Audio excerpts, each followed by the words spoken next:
The term left libertarian means different things to different people. Here I will be defining a left libertarian as the promotion of three schools of thought: mutualism, libertarian collectivism, and libertarian communism. I should point out that by communism I mean a stateless, classless, and moneyless society, and this should not be confused with the Soviet Union, Maoism, and so on. These systems used money, had different classes, and were all state. So when I say libertarian communism, think of the exact opposite of these highly oppressive systems. The Alliance of the Libertarian Left is a new organization of people calling themselves left libertarians. I'm not associated with them, and I have no problem with their platform. However, they cover a much larger area of libertarian thought than myself. I'm just mentioning this since so many people have been asking me about them. I'm not going to accuse any left libertarian of not being a left libertarian. I find this type of immaturity dissolves into pointless debates. I want to make a couple definitions clear so I can reference this video in the future and present a clear understanding of what I'll be discussing. Definitions are important because in order to be clear and logical, we need to define what we are talking about. I should also point out that I'll be using the language of political philosophy rather than political science. The language of political science is extremely sloppy. So a socialist can be somebody like Obama, Stalin, or even Ronald Reagan. Political philosophy is more specific.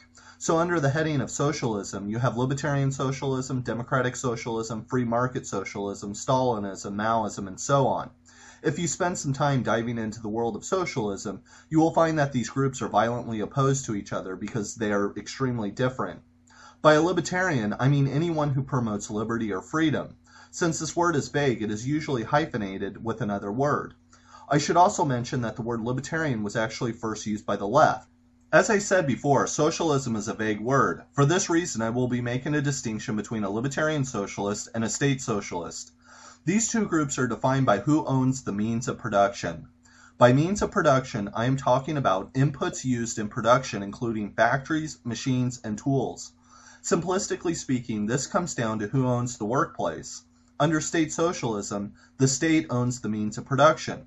Today, the government runs things like dams, or the post office, and so on. Under libertarian socialism, the workers themselves own the means of production.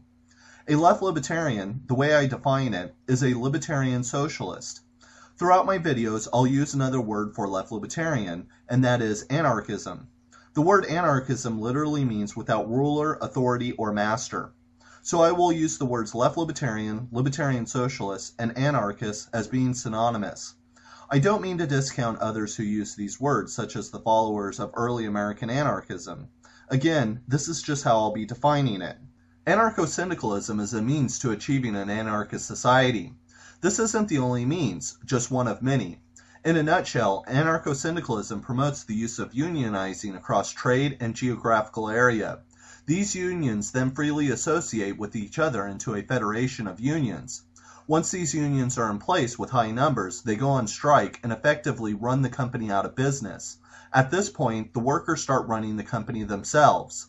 So what do left libertarians share in common? While I find proponents of each school insisting that they are very different from each other, I find that there is much more in common than most people realize.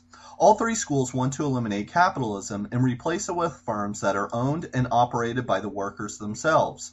These cooperatives are highly networked in free association by regional and trade association. All three promote both individual and collective liberty. They are all against the idea of the state and consider it a hindrance on personal and economic freedom. Top-down decision-making is eliminated by horizontal participatory decision-making. All three promote mutual aid, solidarity, and equality between people while also pushing to eliminate profit, rent, and interest. Left libertarians also encourage more power to be placed in the hands of the community. And last, they push for a highly decentralized economic system that prevents state socialism and corporatism.